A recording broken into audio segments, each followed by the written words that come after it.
जय Hind friends. Candidate choice में एक बार फिर से आपका बहुत बहुत स्वागत है। और आज हम लोग इसी श्रृंखला में जो पॉलिटी पढ़ रहे थे उसका सेकंड लेक्चर लेकर आपके सामने आए हैं, जिसका नाम है फंडामेंटल राइट्स, उसका पार्ट सेकंड। तो पहले पार्ट में हम लोगों ने काफी कुछ पढ़ लिया था। जिन बच्चों ने नहीं देखा है, जिन फ्रेंड्स ने नहीं देखा है, वो प्लीज पीछे जाकर जरूर देख लें उसको, क्योंकि उसमें आर्टिकल 18 तक हम लोग पूरे कवर कर चुके हैं, जिसमें हम लोग स्टेट की डेफिनेशंस भी देखी है, हम लोगों ने जुडिशियल रिव्यू भी देखा है, आर्टिकल 14, 15, 17, 18 तक देखा हुआ है, और साथ ही में छह फंडामेंटल राइट्स को भी हमने वहां पर देखा था। तो इस सेशन में हम लोग आर्टिकल 19 से कंटिन्यू करने वाले हैं। और एक शॉर्ट स्टोरी जो हमारी रह गई थी राइट टू प्रॉपर्टी वाली, वो क्यों हटाया गया, क्या रीजन था, और इसी के साथ जो शेड्यूल 9 का हम लोगों का जो बैकग्राउंड स्टोरी है वो हम लोग को जाननी है। तो जो लोग बच्चे नए हैं वो ये जान लें कि मैं वरुण हूं और मैं आपको ये पॉलिटी पढ़ाऊंगा, और यहाँ पे जितने भी जीएस की क्लासेस है वो इस चैनल पे होती रहेंगी। हमारा मेन टारगेट डिफेंस एग्जाम्स, जो कि अब सीडीएस इंडिया आने वाला है अप्रैल में, उसके लिए हम लोग इसकी प्रिपरेशन कर रहे हैं। तो जिन्होंने नहीं सब्सक्राइब किया वो सब्सक्राइब जरूर कर लें और लाइक जरूर कर दें। तो चलिए शुरू करते हैं इस लेक्चर को, जिसका नाम है फंडामेंटल राइट्स। और यहां पर हम लोग जैसा कि इसमें लिखा हुआ है कि इसके बाहर कुछ भी नहीं, तो जी हाँ, इसके बाहर कुछ भी नहीं। यही इसी में हम लोग इसी सेशन में हम लोग सब कवर करेंगे फंडामेंटल राइट्स के बारे में। तो लेट्स स्टार्ट।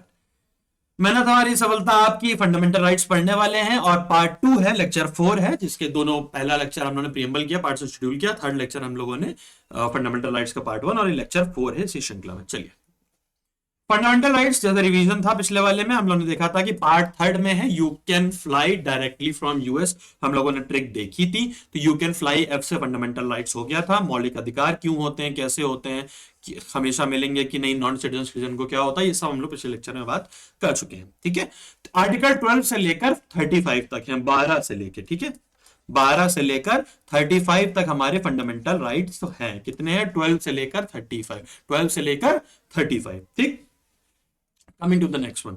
सबसे पहले हम आते हैं आर्टिकल 19 पे। हम लोगों ने पिछली क्लास में 12 पढ़ लिया था, जुडिशियल रिव्यू हम लोगों ने पढ़ ही लिया था, 14 पढ़ लिया था, 15 आरआरसी पीसीएस पढ़ लिया था, 16 पढ़ लिया था इक्वल अपॉर्चुनिटी, 17 अनटचेबिलिटी को अबॉलिश करना, 18 मिलिट्री टाइटल्स हम लोगों ने पढ़ लिए थे। और अब आते हैं आर्टिकल 19 पे। ठीक है, तो आर्टिकल 19 में कई सारे, जैसे कि हम लोगों ने पिछले लेक्चर में पढ़ा था, आर्टिकल 19 किसको डिनोट करता है? फ्रीडम को। किसमें? फ्रीडम। आर्टिकल 14 टू 18 आपको याद होगा, इक्वालिटी के लिए हम लोगों ने बात करी थी कि ये इक्वालिटी के आर्टिकल्स हैं। इन द सेम वे जो आर्टिकल 19 है, 19 टू 22, यानी कि ये 3 आर्टिकल जो है वो फ्रीडम के लिए है। किसके लिए है? फ्रीडम के लिए है। ठीक है, ये याद रखिएगा। तो आर्टिकल 19 में जो पर्टिकुलरली है वो हम लोग सबसे पहले बात करते हैं। तो सबसे पहले आर्टिकल 19 में आता है आपका फ्रीडम ऑफ स्पीच, यानी कि अभिव्यक्ति की आजादी, जिसको हम लोग बोलते हैं। यानी कि प्रियम्बल में भी हम लोगों ने इस चीज को पढ़ा था कि एक्सप्रेशन, बिलीव, है ना, हमारे पास एक्सप्रेशन, एक्सप्रेस करने की, बिलीव की, फेथ की, इसकी हमारे पास आजादी है, प्रियम्बल ऐसा कहता है। तो उसी में आती है ये फ्रीडम ऑफ स्पीच, यानी कि हमारे पास अभिव्यक्ति की आजादी, हमारे पास बोलने की आजादी है। लेकिन जैसा कि लास्ट लेक्चर में पढ़ा था बेटा हम लोगों ने कि absolute, not absolute but qualified, but qualified, qualified, यानी कि जरूरी नहीं है कि आपको हर वक्त बोलने की आजादी मिलेगी ही मिलेगी, क्योंकि कई बार ऐसा होता है, कंडीशंस ऐसी हैं कि आपको फंडामेंटल राइट से, आपके फंडामेंटल राइट से निषेध किया जाएगा, रिस्ट्रिक्ट किया जाएगा। ठीक है, अभी हम लोग इमरजेंसी भी पढ़ेंगे, तो उसमें हम लोग पढ़ेंगे आगे जाकर कि आर्टिकल 358 है, जो कि आपका आर्टिकल 19 को थोड़ा रेस्ट्रिक्ट करता है। ठीक है, right to assemble peacefully, second है, ए पार्ट में है कि फ्रीडम ऑफ स्पीच, सेकंड में है असेंबल पीसफुली, यानी कि हम लोग असेंबल हो सकते हैं पीसफुली, किसी भी जगह पीसफुली लिखा हुआ है यहाँ पे। ये नहीं कि लेके कट्टा लेकर लहराने लग गए, तलवारें लेकर लहराने लग गए, सब लोग इकट्ठा हो गए। उसमें भी आपको प्रायर परमिशन लेनी पड़ेगी और इन्फॉर्म करना होगा पुलिस को कि हम लोग यहाँ पर ये एक तरीके से क्या कह सकते हैं कि असेंबल होने वाले, इकट्ठा होने वाले हैं, किसी भी कार्य हेतु हो सकता है, प्रोटेस्ट करने के लिए हो सकता है, कुछ भी हो सकता है। ठीक है ना, तो हम लोग यहां पर ये समझते हैं कि राइट टू असेंबल पीसफुली का मतलब ये कि शांतिपूर्ण तरीके से हम कहीं भी असेंबल हो सकते हैं। अब जैसे अब जो एब्सोल्यूट वाली बात कर रहे थे, तो आप लोग जानते होंगे बहुत कॉमन एक धारा है, एक सेक्शन है, जिसको हम लोग बोलते हैं धारा 144। तो कई बार गवर्नमेंट कह देती है धारा 144 लागू है। धारा 144 का मतलब ये होता है आम बोलचाल की भाषा में ये कहते हैं कि चार लोग एक जगह खड़े नहीं हो सकते, यानी कि इकट्ठा नहीं हो सकते, आप ग्रुपिज्म नहीं कर सकते खड़े होके, ठीक है। तो अगर होना भी है तो आपको फिर परमिशन लेनी पड़ेगी। तो धारा 144 लागू होने का मतलब ये होता है कि आप लोग एक जगह इकट्ठा नहीं हो सकते, फॉर कुछ भी रीजन हो सकते हैं, प्रशासनिक ऑर्डर होता है, तो वहां पर आप असेंबल पीसफुली, वहां पर ये आप जो फंडामेंटल राइट है वो आपका कर्टेल होता है ना, वहां पे यहाँ वहां पर ये निषेध किया जाता है आपके ऊपर कि आप असेंबल पीसफुली नहीं होंगे। सेकेंड, देखो थर्ड मेन चीज ये है ना कि हम लोग को ये पता होना चाहिए कि राइट्स कहां कहां हमारे वास्तविक जीवन में दिखते हैं, वरना किताबों में तो लिखे ही हुए हैं, है ना, आपको भी पता ही है।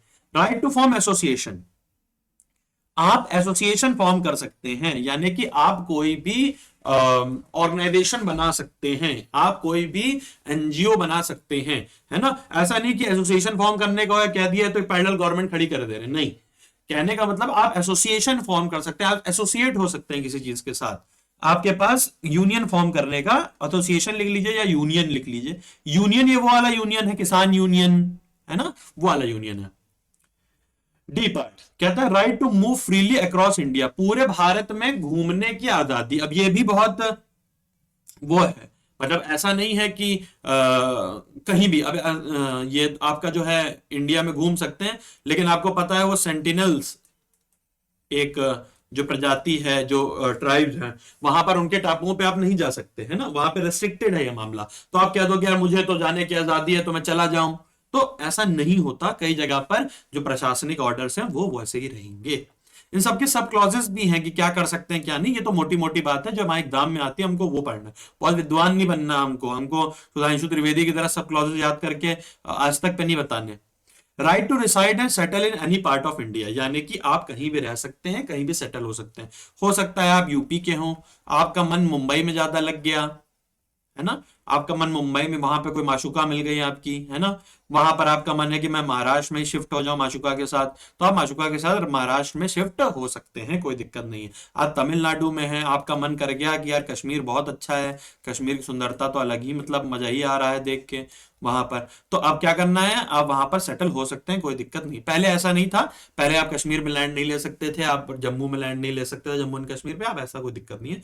2019 का जो रीऑर्गेनाइजेशन एक्ट है जम्मू एंड कश्मीर का, जिसमें जम्मू एंड कश्मीर को अलग एक state with UT with state with union legislature, sorry, UT with state legislature, ठीक है, यूटी विद स्टेट लेजिस्लेचर, यानी कि जैसे दिल्ली है उस तरीके का दर्जा यहाँ पर इसको दिया गया, जैसे दिल्ली पौंडीचेरी और आपका वैसे वो है, वैसे ही कश्मीर को कर दिया गया, जम्मू कश्मीर को कर दिया गया।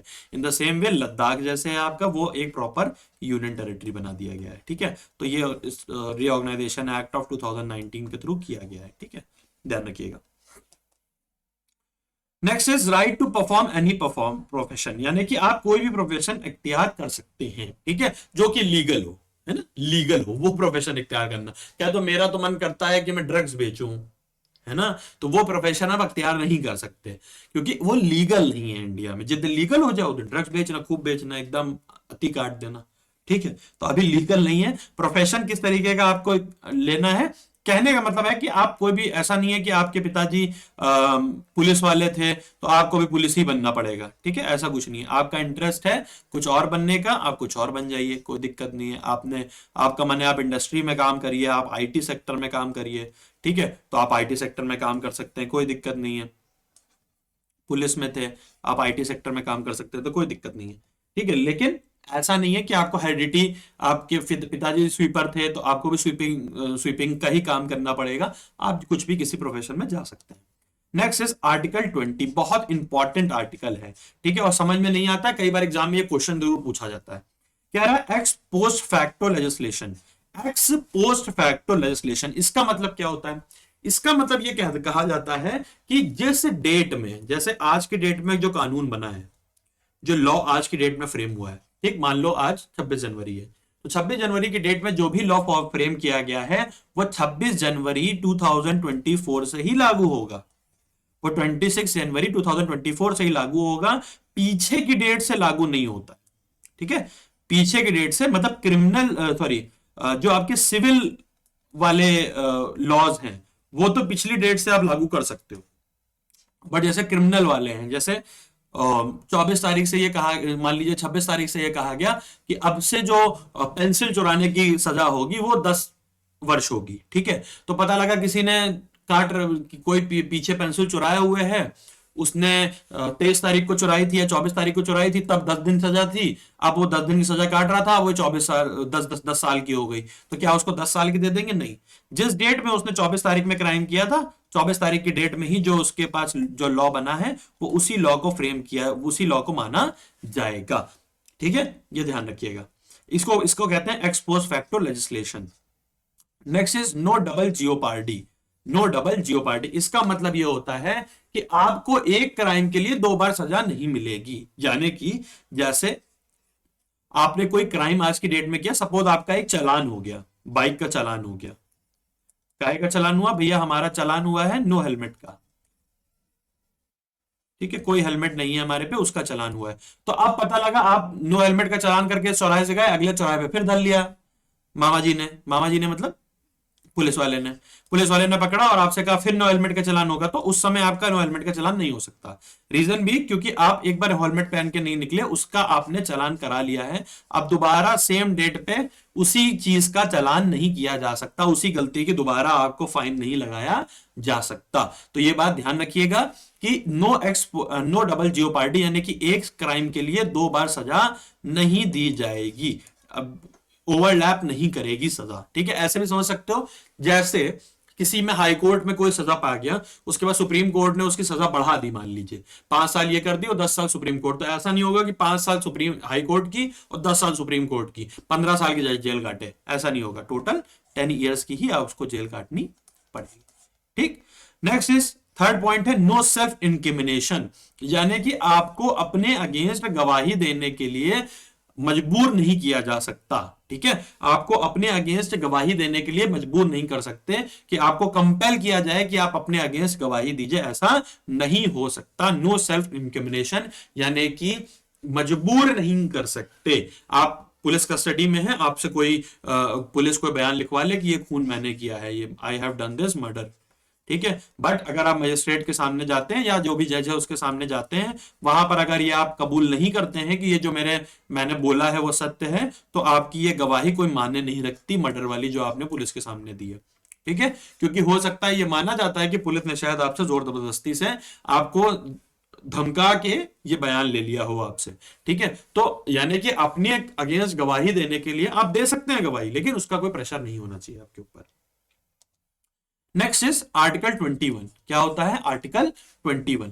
बहुत ज्यादा इंपॉर्टेंट आर्टिकल है, यानी कि ये सबसे ज्यादा एक्सपेंडिंग अगर कोई आर्टिकल है तो आर्टिकल 21 ही है। और भाई ये सुप्रीम कोर्ट का बहुत फेवरेट आर्टिकल है, यानी कि बहुत खुरपेची इसके साथ आर्टिकल 21 के साथ करते रहते हैं। ठीक है, तो याद रखने के लिए है 2 1 है, 1 है, 1 को ऐसे लाइफ टाइप के लिख सकते हो, तो आर्टिकल 21 याद हो जाएगा। राइट टू लाइफ और राइट टू लिबर्टी, यानी कि ये क्या है? राइट टू लिबर्टी है और राइट टू लाइफ है, यानी कि जीने का अधिकार है। और कैसे जीने का अधिकार है? डिग्निटी पूर्ण। ऐसा नहीं कि आपको लाइफ जिंदा हो, फुटपाथ पर जी रहे हो तो भी जी रहे हो, ऐसा नहीं। डिग्निटी पूर्वक लाइफ आपको एक सरकार की जिम्मेदारी है कि वो आपको प्रोवाइड कराए या उसकी सुविधाएं दे, कि आप एक डिग्निटी पूर्व एक ऐसा माहौल क्रिएट करे सरकार कि आप एक डिग्निटी पूर्वक लाइफ जी सकें, आप एक शांत लाइफ जी सकें, ये सरकार की जिम्मेदारी है। तो राइट टू लाइफ ये इतना ज्यादा एक्सपेंडिंग राइट है कि इसमें टाइम टू टाइम इसमें राइट्स इंक्लूड ही करते गए। मान के चलिए आज के टाइम पे 35 प्लस राइट्स हैं जो कि इस राइट के अंदर फॉल करते हैं, राइट टू लाइफ। इसमें राइट टू प्राइवेसी भी है, ठीक है ना, राइट टू प्राइवेसी भी है, राइट टू कई सारे ऐसे राइट्स हैं जो कि इसी आर्टिकल, इसी 35 राइट्स में इंक्लूड किए जाते हैं। ठीक है, ये राइट टू प्राइवेसी एग्जाम में ज्यादा आता है, इसलिए मैंने आपको बता दिया। ठीक है, तो ये कई सारे आर्टिकल राइट्स ऐसे हैं जो कि राइट टू लाइफ में ही आता है, आपकी निजता हो या आपकी लाइफ का अधिकार है। ठीक है, तो ये ध्यान रखिएगा 35 प्लस एक्ट है और सबसे ज्यादा एक्सपेंडिंग अगर कोई आर्टिकल है तो यही है, बहुत मोस्ट इंपॉर्टेंट है एग्जाम के लिए, ये लिखे देता हूं मैं यहां। ठीक है, given to both citizen and non citizen. अभी हम लोगों ने उस दिन पढ़ा था कि article 14 into 2 is equal to 28, ये पढ़ा था, और 21 से लेकर 28 ये और 14, यानी कि ये सिटीजन और नॉन सिटीजन दोनों को ही दिया जाता है। अभी पुराने बच्चे कह रहे होंगे क्या है, तो भाई ये है कि ये नॉन सिटीजन को मिलने वाले आर्टिकल्स हैं, सॉरी फंडामेंटल राइट्स हैं। तो किन आर्टिकल्स में दिए हुए हैं, तो एक आर्टिकल 14 और 21 से लेके 28। क्लियर। 21A बहुत ज्यादा important, elementary education of fundamental right act of 2002, यानी कि 86 अमेंडमेंट के थ्रू, कौन सा अमेंडमेंट के थ्रू, 86 अमेंडमेंट के थ्रू ये कहा गया कि फंडामेंटल राइट है क्या, एलिमेंट्री एजुकेशन। क्या है, एलिमेंट्री एजुकेशन जो है वो फंडामेंटल राइट है। और किसमें टू देखो अलग से डाला गया 21A, यानी कि इंसर्ट किया गया अलग से। क्या किया गया है, इंसर्ट किया है। ईयर बहुत ज्यादा पूछता है एग्जाम में, 2002 है, यानी कि हम लोग को पढ़ने की आवश्यकता है 222, क्या 2 तो लाओ एजुकेशन 2, तो 2002 याद रखेंगे। और 86 अमेंडमेंट तो हमने पता ही पढ़ ही लिया। आर्टिकल 22 बहुत प्यारा आर्टिकल और आपके लिए रोजमर्रा की जिंदगी में आने वाला बहुत इंपॉर्टेंट, जो आपको पता ही होना चाहिए, वरना आपको कोई भी ऐसे डरा धमका सकता है। This is called preventive detention, ठीक है। और दूसरी चीज, अब प्रिवेंटिव डिटेंशन बता रहा हूं क्या होता है, ये है ग्राउंड्स ऑफ अरेस्ट, यानी कि किस ग्राउंड पर आपको अरेस्ट किया गया है, ये आपको बताना बहुत जरूरी है। किसके द्वारा, ये किसके द्वारा बताया जाना जरूरी है, पुलिस के द्वारा बताया जाना जरूरी है कि आपका अधिकार है, मौलिक अधिकार है जानना कि मुझे क्यों अरेस्ट कर रहे हो, ठीक है, मुझे अरेस्ट क्यों कर रहे हो, ये जानना आपका मौलिक अधिकार है। किसमें, अभी प्रिवेंटिव डिटेंशन बताऊंगा क्या है। To be presented before magistrate within 24 hour, बहुत इंपॉर्टेंट, कहता है कि आपको मजिस्ट्रेट के सामने 24 घंटे, जब जैसे ही आपकी गिरफ्तारी होगी आपको 24 घंटे के अंदर मजिस्ट्रेट के सामने पेश किया जाएगा। ये नहीं कि अरेस्ट कर लिया और बैठे हुए बहुत दिन तक, ठीक है, ऐसा नहीं। आपको मजिस्ट्रेट के सामने, वहां से मजिस्ट्रेट ये ऑर्डर बताएंगे कि आपको जेल में डालना है, या मतलब जुडिशियल कस्टडी में रखना है, या आपको बेल दे देनी है, या आपको छोड़ दिया जाना है, लीव कर दिया जाना है, ठीक है। दोनों ये चीजें कौन डिसाइड करेगा, मजिस्ट्रेट डिसाइड करे। पुलिस का काम केवल पकड़ना है, आगे का जो भी होगा 24 घंटे के अंदर मजिस्ट्रेट पेशी, और मजिस्ट्रेट फिर बताएंगे कि आगे क्या होगा। तो इसमें जो मेन है वो है प्रिवेंटिव डिटेंशन, बहुत ज्यादा इंपॉर्टेंट है। इसका एक रिसेंट एग्जांपल अगर आप देखेंगे तो जम्मू एंड कश्मीर वाला आप देख सकते हैं। जम्मू एंड कश्मीर में जब 2019 में रीऑर्गेनाइजेशन एक्ट लगाया गया, तो उसमें यह कहा गया कि जो महबूबा मुफ्ती है, महबूबा मुफ्ती जो कि उससे पहले राष्ट्रपति शासन लगने से पहले चीफ मिनिस्टर थी, और फारूक अब्दुल्ला थे, है ना, जो फारूक अब्दुल्ला है, अब्दुल्ला, ठीक है, इन सबको होम डिटेंशन के अंदर रखा गया। इसमें होम डिटेंशन रखा गया, यानी कि इनको घर से बाहर निकलने की अनुमति नहीं दी गई। रीजन बीइंग, इनको डिटेन क्यों किया गया, क्यों इनको डिटेन किया गया, रीजन ये था कि ये मानना था गवर्नमेंट का कि इनके बाहर निकलने से समीकरण खराब हो सकते हैं, दंगे हो सकते हैं, लड़ाई हो सकती है, पब्लिक भड़क सकती है, ये पब्लिक को भड़का सकते हैं। तो ये चीजें ना हो, जो सिनेरियो है उसको ना हो, इसको प्रिवेंट करने के लिए, इसको बचाने के लिए, इस चीज को प्रिवेंट करने के लिए डिटेंशन किया गया, यानी कि कैद किया गया। This is called preventive detention. यानी कि जब सरकार को अंदेशा हो कि आप कोई ना कोई गलत कार्य कर सकते हैं, तब सरकार उस आपको प्रिवेंटिव डिटेंशन यानी कि प्रिवेंट कर लेती है, एक कोई आप गलत कार्य ना करें, इसलिए प्रिवेंटिव डिटेंशन का प्रयोग करती है, ठीक है। एक इंपॉर्टेंट बात जान लीजिए, प्रिवेंटिव डिटेंशन में 3 मंथ्स मैक्सिमम, एक बार प्रिवेंटिव डिटेंशन आपने किया तो 3 महीने से ज्यादा आप नहीं रोक सकते किसी को, ठीक है, कि प्रिवेंटिव डिटेंशन तुम कभी ना कभी तो गलत काम करोगे, ऐसा नहीं, पता लगा अरेस्ट कर लिया, बहुत साल तक छोड़ ही नहीं रहे, ऐसा नहीं। 3 मंथ के बाद फिर से एक प्रोसीजर होगा, जब आपको अनुमति मिल जाएगी कि हाँ ठीक है, अभी नहीं, हमको नहीं लग रहा है कि ये छोड़ दिए जाएंगे, तो अभी भी सामान्य हुए हालात, तो फिर से आपको क्या किया जाएगा, फिर से प्रिवेंटिव डिटेंशन आप ले सकते हो, लेकिन एक बार में केवल 3 महीने का ही प्रावधान दिया गया है, ठीक है, क्लियर है। चलो आर्टिकल 24 बहुत इंपॉर्टेंट आर्टिकल, कहता है prevention of child labour exploitation, हम लोगों ने बोला था ना, चाइल्ड लेबर से प्रिवेंशन, के लिए चाइल्ड यानी कि बच्चों से काम आप नहीं कराएंगे, इसी के लोग कहते हैं prevention of child labour. Commission for protection of child right act 2005, यानी कि इस चाइल्ड राइट एक्ट जो है वो 2005 में लाया गया था। आपने एजुकेशन वाला पढ़ा 2002 में, उसके बाद ही याद रखिए child protect commission for protection of child right act commission निकाला बनाया गया, जिसको 2005 में इनैक्ट किया गया है। ठीक है, ये आर्टिकल 24 हो गया। आर्टिकल 30 बहुत इंपॉर्टेंट आर्टिकल है ये। ठीक है, कहता है it is called as charter of educational rights, it is called charter of educational right.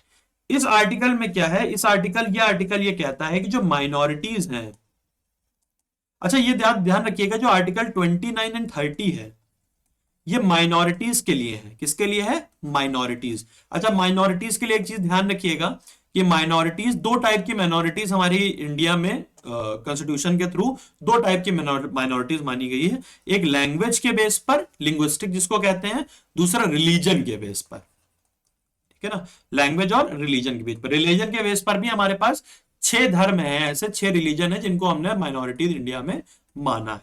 6 religions. कौन कौन से वो रिलीजन्स हैं? तो एक तो आपको पता ही है, हिंदू तो मेजोरिटी हो गया, दूसरा हो गया इस्लाम, सिख, हिंदू मुस्लिम सिख ईसाई, ऐसे याद रखो। ईसाई हो गया, क्रिश्चियनिटी हो गया, ठीक है, जैन हो गया, बुद्ध हो गया और जोरास्ट्रियन हो गया। क्या हो गया?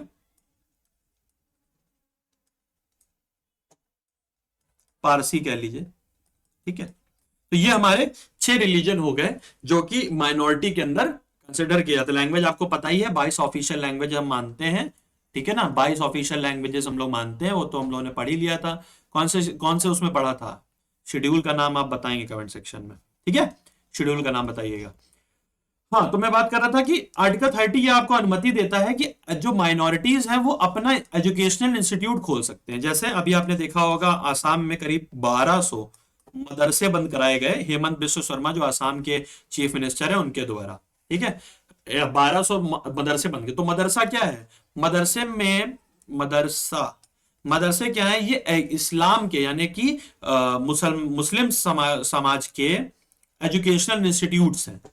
ठीक है, उसमें मुस्लिम समाज ही इनरोल कर सकता है और वही उन्हीं को पढ़ाएंगे वो। ठीक है, तो अब ये जो मदरसे हैं ये कैसे भाई हिंदू खोल सकते हैं क्या? नहीं, हिंदुओं के पास ये राइट्स नहीं है क्योंकि हिंदू मेजॉरिटी में। जो माइनॉरिटीज हैं उनके पास ये राइट है कि वो अपने एजुकेशन इंस्टीट्यूट्स को खोल सकते हैं। जैसे आपने कॉन्वेंट स्कूल सुने होंगे, है ना, कॉन्वेंट स्कूल सुने होंगे। तो कॉन्वेंट स्कूल क्या है? क्रिश्चियन मिशनरीज के स्कूल है।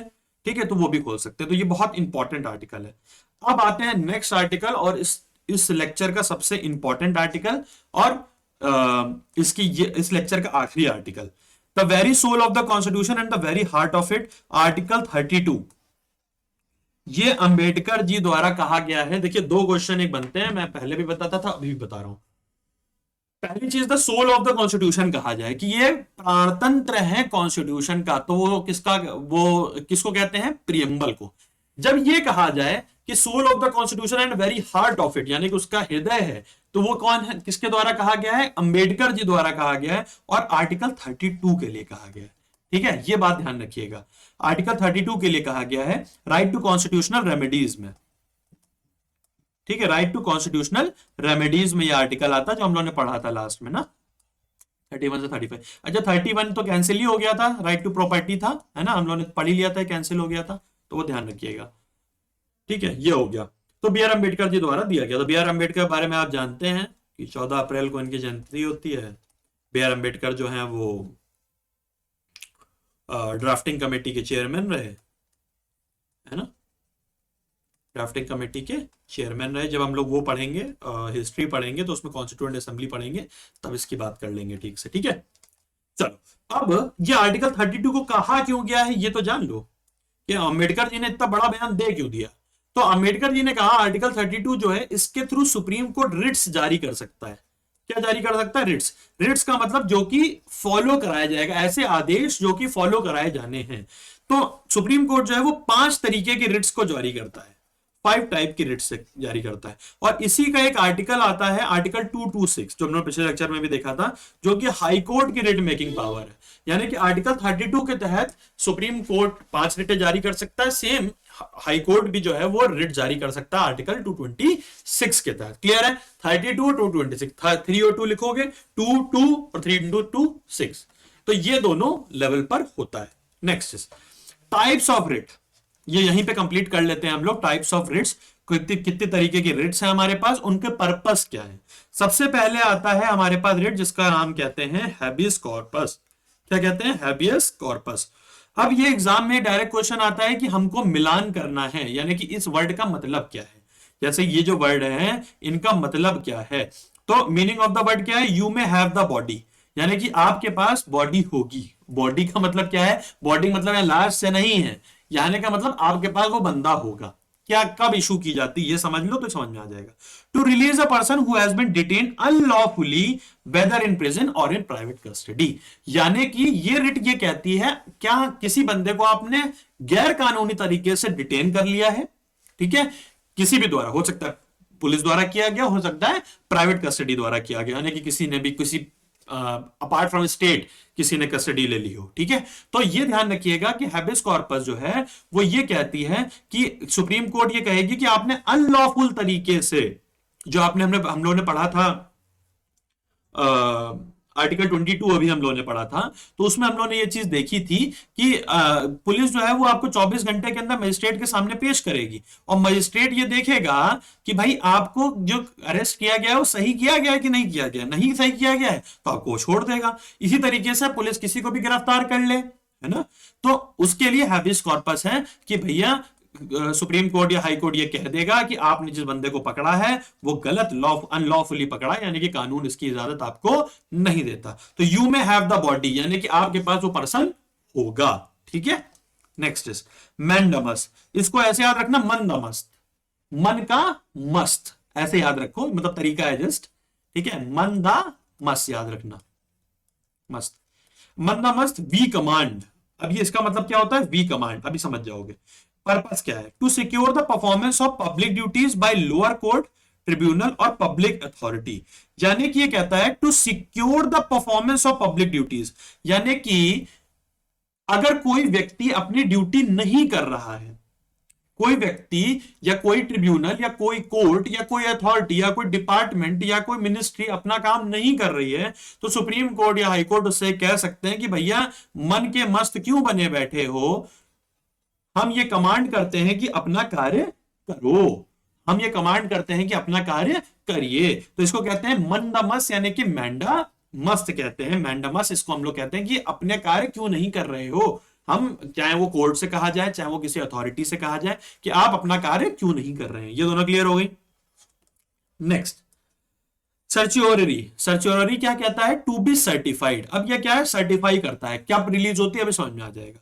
To quash the order already pass by an inferior court, tribunal और क्वासी जुडिशियल अथॉरिटी, यानी कि सर्चियोररी कहती है कि आपका कोई ऑर्डर नीचे से ऊपर आया, सपोज कि हाई कोर्ट ने कोई ऑर्डर दे दिया, तो सुप्रीम कोर्ट उसको क्वैश कर सकती है, यानी कि कोई भी सुप्रीम हाई कोर्ट है तो हाई कोर्ट लोअर कोर्ट का यानी कि डिस्ट्रिक्ट कोर्ट का ऑर्डर क्वैश कर सकती है, ठीक है। क्वासी जुडिशियल, किसी भी कोर्ट या ट्रिब्यूनल का पास किया हुआ ऑर्डर को, जैसे कई बार क्या होता है, हाई कोर्ट ने तो कह दिया कि हाँ चलिए ठीक है, कोई दिक्कत नहीं है। अब जैसे हाई कोर्ट ने, अभी आपने देखा होगा कि जो गुजरात हाई कोर्ट था, गुजरात का जो हाई कोर्ट था उसने 2 साल की सजा सुना दी थी राहुल गांधी को, ठीक है, राहुल गांधी को 2 साल की सजा सुना दी थी, और इसके चलते राहुल गांधी की लोकसभा मेंबरशिप चली गई थी, क्योंकि लोकसभा मेंबरशिप का एक क्लॉज ये है कि अगर आपको 2 साल या उससे बड़ी सजा हो गई है किसी भी कोर्ट से तो आप एमपी नहीं रह सकते, ठीक है। तो तुरंत टर्मिनेशन लेटर आ गया था। फिर राहुल गांधी सुप्रीम कोर्ट चले गए, तो सुप्रीम कोर्ट ने दोबारा इसकी हियरिंग करके क्या किया, उसको कैंसिल कर दिया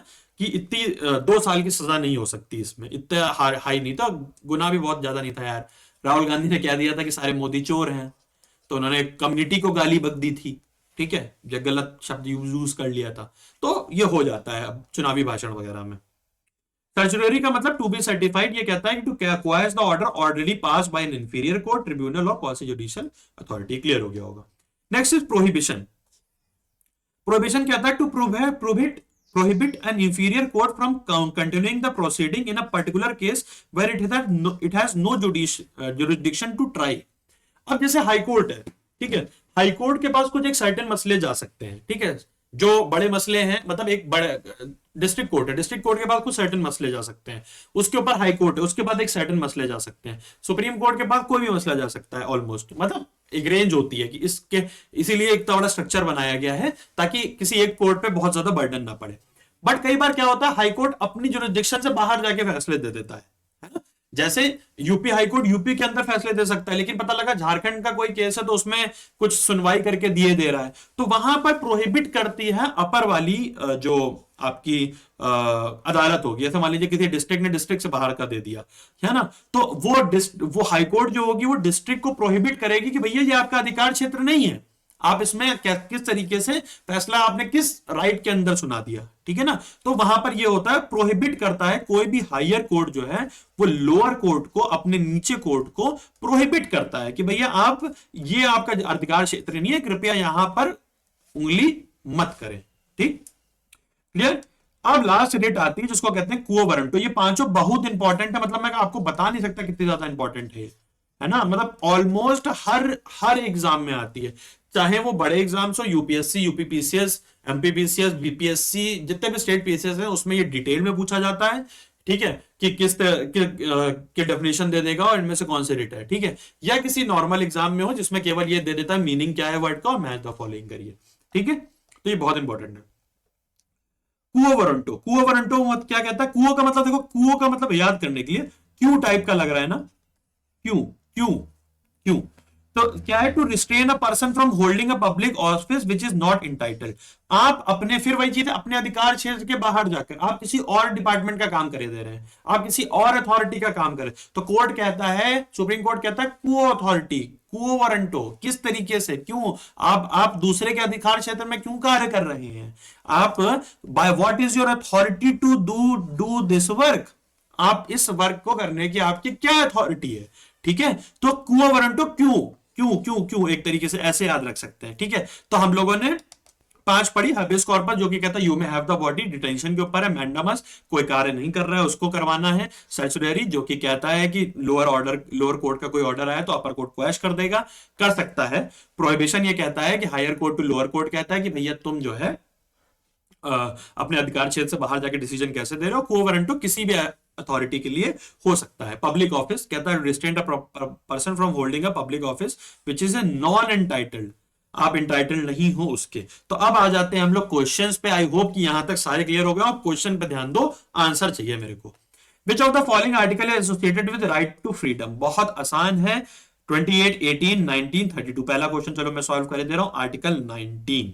ठीक, coming to the next one, right to constitutional remedies in which article? अब आप ये बताओगे 21, 32, 34, 12। अब ये आप बताओगे। Next question, right to life is in which article? किस आर्टिकल में राइट टू लाइफ है दिया हुआ? 23, 22, 21 या 24। ठीक है, देखो आसपास के ही हैं सारे, ठीक है, इसलिए याद करना जरूरी है। अच्छा, फंडामेंटल राइट में ये निश्चिंत रहना कि जितने आर्टिकल पढ़ा है उन्हीं में से ही एग्जाम में पूछा जाता है, सारे आर्टिकल्स नहीं पूछे जाते। ठीक है, तो परेशान होने की आवश्यकता नहीं है कि सर 12 से 35 तो हम लोगों ने तो चुनिंदा पढ़े हैं। ठीक है, तो चुनिंदा इसीलिए पढ़ते हैं ताकि हॉटपॉट ना दिमाग में। No self incrimination is protected under which article? यानी कि अपने खिलाफ गवाही आप नहीं, आपको कंपेल नहीं किया जा सकता अपने खिलाफ गवाही देने के लिए। ये कौन सा आर्टिकल में? 22, 23, 20 या 28। Coming to the last question, right to freedom of speech is given in which article? 21, 19A, 19D या 20। तो आई होप कि लेक्चर बहुत अच्छी तरीके से समझ में आ गया होगा। Fundamental right with example of practical life आपको समझ में आ गए होंगे। हम लोग जल्दी मिलते हैं नेक्स्ट लेक्चर में, तब तक के लिए सब्सक्राइब जरूर कर लें, लाइक जरूर कर दें और बेल आइकन जरूर दबा दें ताकि हम लोग जब भी नेक्स्ट लेक्चर में मिले तब आपको नोटिफिकेशन जरूर आ जाए। कोई भी डाउट हो कमेंट सेक्शन में जरूर पूछिए, मैं आपका जवाब जरूर दूंगा। और मिलते हैं नेक्स्ट लेक्चर में, तब तक के लिए जय हिंद, जय भारत।